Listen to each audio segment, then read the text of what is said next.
Hola, muchas gracias, Imanol, por acompañarnos en esta breve entrevista. Antes de comenzar, voy a leer una breve semblanza tuya. Bueno, Imanol Canellada es narrador y periodista, miembro del Sistema Nacional de Creadores de Arte, ganador de múltiples premios literarios, entre ellos el Premio Nacional de Cuento Efrén Hernández, el Premio Nacional de Literatura José Fuentes Mares, el Premio Bellas Artes de Novela José Rubén Romero y el Premio Nacional de Cuento Agustín Yáñez. Y bueno, también eres profesor, en especial en esta ocasión de Laboratorio de Novela Histórica aquí en Knox. Y bueno, para comenzar, quisiera hablar un poco de las novelas históricas. Tú tienes novelas contextualizadas en diferentes épocas, por ejemplo, en Fantasmas de Oriente, que está como a finales del siglo XIX. Entonces, para iniciar, quisiera preguntarte, ¿cómo eliges el evento histórico o el contexto social que vas a abordar en tus historias? Yo creo que tiene que ver mucho con el suceso en sí. En el caso, por ejemplo, de Fantasmas del Oriente, sí está muy ligado con conocer en un momento dado un hecho que, que había sido silenciado por la historia oficial, ¿no? Que es la persecución, la expulsión y el genocidio contra la comunidad china en el norte de México, ¿no? Aunque bueno, se dio en todo el país, pero especialmente en el norte de México. Creo que los temas que elijo están muy determinados por el silencio, ¿no? O por la forma en que han sido oficialmente narrados. De alguna manera, la historia oficial siempre oculta, siempre calla, miente, eh, manipula para construir una narrativa favorable al poder. Y creo que una de las cosas que hacemos con la novela histórica precisamente es eso, ¿no? Es buscar esos huecos, buscar esos silencios, buscar esos espacios donde, donde han sido enterrados, ¿no? Algunos testimonios o algunos hechos, sucesos que no nos retratan muy bien, pero que es necesario conocer. Entonces, me parece que es el principal móvil, digamos, en mi caso, ¿no? En la novela histórica, una duda que siempre surge es ¿cuál es el límite entre la ficción y el dato duro, por así decirlo, histórico? De hecho, es una de las cosas que vemos en el laboratorio, ¿no? Estos límites, ¿no? Esta tensión que históricamente se ha dado entre la historia como una ciencia social rigurosa que se basa en el archivo, que se basa en el documento, en el testimonio, dependiendo, y obviamente la novela como un género narrativo que se alimenta de la creatividad, de la imaginación, etcétera, ¿no? Eh, es es verdaderamente difícil determinar hasta dónde, porque ante todo y sobre todo, el sustantivo es novela, es decir, es ficción, es un producto de la imaginación, es un producto de la creatividad, es un producto que busca narrar una determinada historia con determinados personajes. Histórica es un adjetivo que a veces arrastra al sustantivo, a la novela, que la ahoga, que la determina, que la condiciona, y ahí es donde los límites empiezan a ser difusos, ¿no? Hay todo tipo de novela histórica. Hay una novela histórica que busca pegarse a los hechos, que está muy documentada, que, que utiliza más bien las técnicas propias de la novela para contar algún periodo, algún suceso o algún personaje, siempre muy apegada al documento, al archivo, al dato, ¿no? Pero eso es un tipo de novela histórica. Hay diferentes formas de entender la novela histórica. Por ejemplo, la ucronía, que no deja de ser una novela histórica, donde se cuentan los hechos que no sucedieron, que se parte de esta frase de ¿qué hubiera pasado si? ¿Qué hubiera pasado si los alemanes ganan la Segunda Guerra Mundial, ¿no? Por ejemplo, El hombre en el castillo, esta novela de Philip K. Dick, que narra esta ucronía, que hubiera pasado si los nazis ganan la Segunda Guerra Mundial, qué mundo, y Philip K. Dick narra este mundo imaginado por él, y no deja de ser novela histórica porque está contando un hecho o parte de un hecho histórico fundamental en la historia de Occidente, que es la Segunda Guerra Mundial y bueno, primero el surgimiento de los nazis, su encumbramiento y finalmente su declaración de guerra a todo el mundo. Y entonces, si bien parte de un hecho histórico, lo que hace es imaginar posibilidades, ¿no? Bueno, en el caso del cine está el ejemplo de Quentin Tarantino, el de Bastardo sin Gloria, ¿no? En el que terminan matando a Hitler, ¿no? En este atentado contra el cine en París. Esto, por ejemplo, se enmarca dentro de la novela histórica o del cine histórico, pero sin embargo juega con la posibilidad de cambiar la historia, ¿no? ¿Por qué? Porque estamos ante un género literario donde, como la novela, donde la imaginación y la creatividad juegan muchísimo, ¿no? Entonces, es muy amplio. Todo esto lo vemos en el laboratorio, ¿no? Todas las posibilidades que tiene eso que llamamos novela histórica y cómo normalmente tenemos un concepto muy reducido de la misma que tiene que ver con contar a través de una novela un suceso histórico o un personaje histórico muy conocido, cuando es mucho más que eso, ¿no? La novela histórica, también la biografía familiar es novela histórica, en fin. Hay muchas posibilidades, ¿no? Bueno, está muy, muy interesante tu respuesta. Y por ejemplo, bueno, en tu caso en particular, ¿cuál crees que sea tu forma de hacer novela histórica? O por ejemplo, tu proceso de investigación, cómo suele ser? A mí me interesa más la novela histórica en cuanto a periodos, en cuanto a momentos y a hechos. No sé, por ejemplo, por poner otro ejemplo, además del de Fantasmas del Oriente en 49 Cruces Blancas, que es historia reciente, pero es historia que es una novela sobre la guardería ABC, sobre el incendio de la guardería ABC. Eh, Me interesa, sobre todo, entender ciertos hechos históricos, investigar sobre ellos, tenerlos como bien, conocerlos bien, conocerlos a fondo, sobre todo esta parte que decía antes, ¿no? De aquellos testimonios que se silenciaron o que fueron manipulados o simplemente borrados. Y a partir de ahí construir una novela con personajes ficticios que se enmarca en estos sucesos históricos, en estos periodos históricos, para poder libremente contar la historia que yo quiero contar sin perder de vista que estos personajes están ubicados en un periodo histórico o en unos hechos históricos determinados a los cuales procuro ser, por supuesto, fiel, ¿no? Tan fiel como se puede ser, porque no olvidemos que incluso la historia, aunque se asume como ciencia social, no deja de ser un ejercicio subjetivo. Es decir, la historia es interpretada por el historiador o la historiadora a partir de sus propias convicciones, su bagaje, sus conocimientos. Siempre estamos ante un ejercicio subjetivo. Entonces, bueno, más o menos esta es la forma en que yo suelo personalmente trabajar, ¿no? En las novelas históricas que he escrito, ¿no? Ujú. Y bueno, hablando ya un poco más de tus novelas en general, ¿tienes alguna rutina o método para escribir un libro o varía?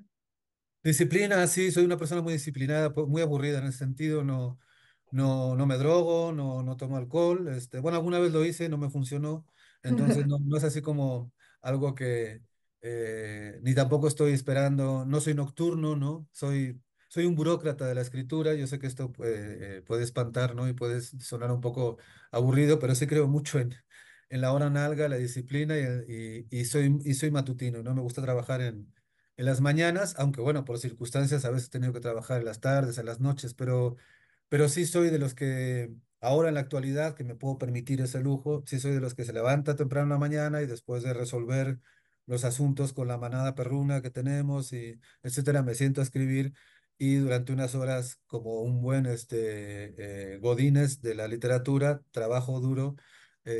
Corrijo, escribo, repaso, leo, corrijo, escribo, repaso, cambio, etcétera, hasta determinada hora y ya, no hay mayor misterio, antes mucho café, pero como ya los años pasan factura, ya cada vez más té. Bueno, regresando un poco en el tiempo, ¿cómo fue tu inicio? ¿Cómo comenzaste a escribir o cómo comenzó tu interés por la escritura? Pues desde adolescente prácticamente yo dije, quiero ser escritor, ¿no? Y la clásica, empecé con poemas y algún cuento por ahí. Era un lector bastante ávido desde la preadolescencia. Yo creo que como a los 11 12 años descubrí la lectura y ya desde entonces empecé a leer con bastante ahínco y con bastante pasión. Y sí hay un momento en la adolescencia, no sé, como a los 10 15 16 años que dije, yo quiero también hacer esto, ¿no? No solamente quiero ser lector, también quiero hacer esto.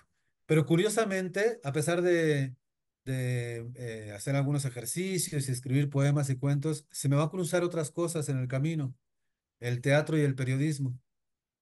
De manera que la escritura, la literatura va a quedar un poco relegada en un segundo plano, más como un hobby, porque me voy a enfocar, de hecho estudio teatro, ¿no?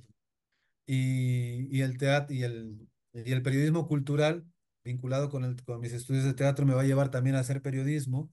De manera que durante bastantes años la literatura quedó siempre seguí siendo lector, por supuesto, pero como escritor era un ejercicio muy secundario, muy ocasional. Yo estaba enfocado sobre todo en la dirección teatral, que era lo que me gustaba, y también en el periodismo, ¿no?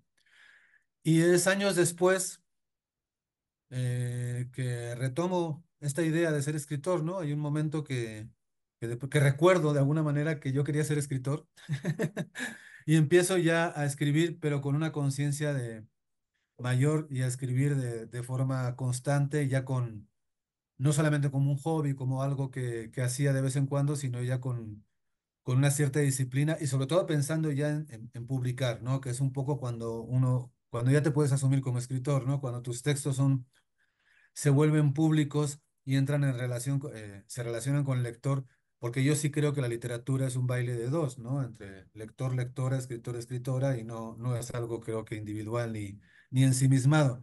Me parece que el texto literario existe en los ojos de los lectores y de las lectoras, de manera que, bueno, es en ese momento que empiezo a tomar conciencia de todo esto y no solamente ya a escribir, sino a escribir con una vocación eh, pública, ¿no? Es decir, de publicar y que mis textos encontraran ojos, pocos o muchos, eso ya no depende de uno, para resignificarse, ¿no? En el lector y que se diera el fenómeno que conocemos como literatura, aunque es bastante indescriptible, ¿no? Pero bueno, creo que sí es una forma de hacer la literatura es esto, ¿no? Es cómo el texto se resignifica en los ojos del lector.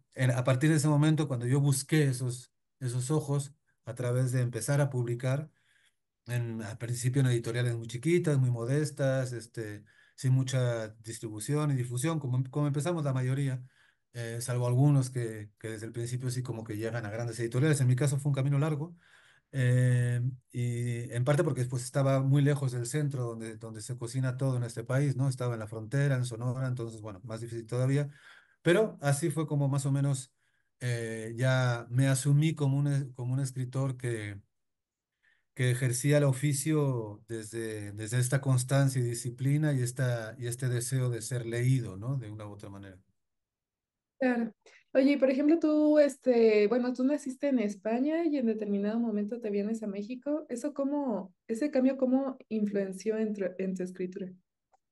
Absoluto y totalmente. De hecho, yo me asumo como escritor mexicano, mis textos, mis temas, mis obsesiones, el lenguaje que utilizo, yo escribo en español mexicano, que es muy diferente al español de España, pero mucho. Ujú. Entonces, de hecho, cuando mis novelas llegan a España de una u otra manera, pues les cuesta, ¿no? Porque mis personajes hablan mexicano, es más, hablan norteño, porque pues casi toda mi obra se ubica en el norte, por esto que decía que viví muchos años en Sonora. Entonces, casi toda mi obra es muy del desierto, muy de Sonora. Los temas, bueno, pues ahorita mencioné dos: la persecución de la comunidad china en el norte de Sonora, el incendio de la guardería ABC. En fin, soy un autor mexicano, pero además yo me hice como escritor en México realmente, ¿no? Entonces, yo salí muy joven de España y yo salí con 18 años, con la mochila, un poco a la aventura, a conocer, con esta idea un poco ingenua de que para escribir había que viajar y había que ser siguiendo un poco las biografías de los autores de la generación perdida, de los Hemingway y de los Henry Miller y todos ellos que tuvieron biografías apasionantes y que fueron lavaplatos y boxeadores y todas estas cosas, un poco en este punto ingenuo.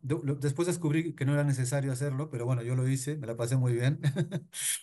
Entonces salí con 18 años con la mochila un poco buscando la, la aventura, ¿no? Y primero llegué a Canadá, estuve un par de años allá y empecé a bajar hacia el sur con la idea de llegar hasta la Patagonia, pero se me cruzó México en el camino y, y me enamoré de este país y hasta la fecha, ya voy a cumplir 35 años. Muchas de tus novelas, como tú dices, o todas están ambientadas en México. Em, por ejemplo, ¿te ayuda el haber sido periodista antes para justo hacer investigaciones de novelas, por ejemplo, que no tengan que ver con novela histórica como tal, sino como de alguna realidad social? Este, pues sí, ¿cómo es tu relación del periodismo con la escritura actualmente?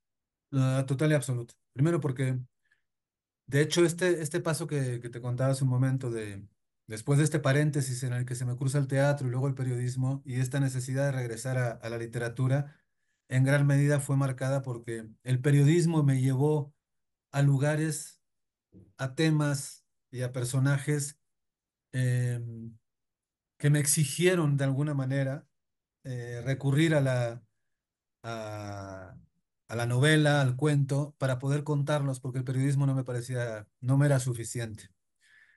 Obviamente el periodismo, igual que la historia, sucede algo parecido.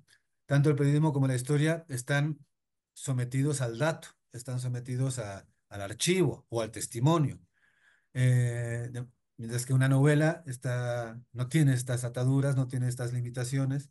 Entonces en la novela encontré, sobre todo la novela, aunque también en el cuento, manejo los dos géneros, encontré la posibilidad de contar ciertas historias que con el periodismo no podía contar. Pero al mismo tiempo el periodismo me llevó a esas historias. Gracias al periodismo yo conocí ciertos lugares, conocí ciertos personajes, conocí ciertas situaciones y temas que se volvieron obsesivos, constantes, porque casi siempre escribimos desde la obsesión y esto hizo que nutriera de alguna manera mi obra ya literaria, ¿no? No tanto periodística. Entonces es fundamental, va a ser fundamental el norte, o sea que yo desembarco en el norte después de estar unos años en la Ciudad de México, desembarco en el norte y el periodismo que hice en el norte va a ser fundamental para que luego yo empiece a hacer literatura y casi toda bueno, no casi, toda mi obra está atravesada por estos dos factores, ¿no? Por los temas, los personajes y los lugares a los que el periodismo me llevó, por un lado, y por otro lado, el desierto, la frontera, eh, también están muy presentes, ¿no? Ujú. Muy bien. Y bueno, ya casi por terminar, porque ya estoy viendo que se está pasando el tiempo muy rápido. Pero bueno, para terminar, casi quisiera hacerte unas preguntas rápidas de recomendaciones de lectura. Y la primera es, ¿cuál es el libro que siempre recomiendas?